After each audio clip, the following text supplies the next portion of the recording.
श्री हनुमान कथा।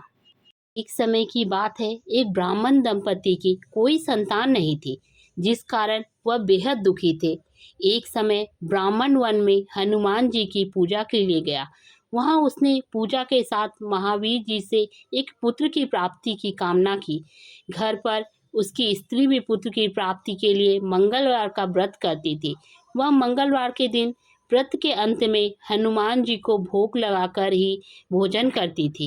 एक बार व्रत के दिन ब्राह्मणी ना भोजन बना पाई और ना ही हनुमान जी को भोग लगा सकी। उसने प्रण किया कि वह अगले मंगलवार को हनुमान जी को भोग लगाकर ही भोजन करेगी। वह भूखी प्यासी 6 दिन तक पड़ी रही। मंगलवार के दिन वह बेहोश हो गई।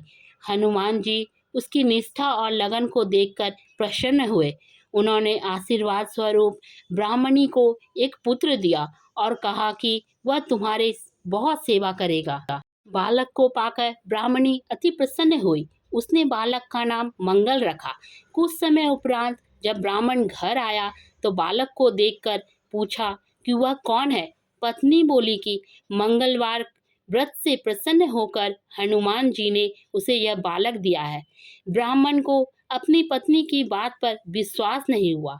एक दिन मौका देख ब्राह्मण ने बालक को कुएं में गिरा दिया। घर पर लौटने पर ब्राह्मण ने पूछा कि मंगल कहाँ है। तभी पीछे से मंगल मुस्कुरा कर आ गया।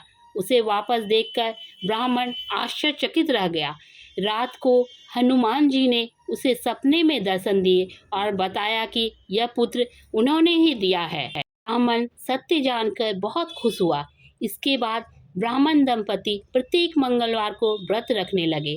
जो मनुष्य मंगलवार व्रत कथा को पढ़ता या सुनता है और नियम से व्रत रखता है, उसे हनुमान जी की कृपा से सब कष्ट दूर होकर सर्व सुख प्राप्त होता है और हनुमान जी की दया के पात्र बनते हैं। श्री हनुमान लाल की पूजा आराधना में हनुमान चालीसा, बजरंग बाण और संकट मोचन अष्टकम का पाठ बहुत ही प्रमुख माने जाते हैं।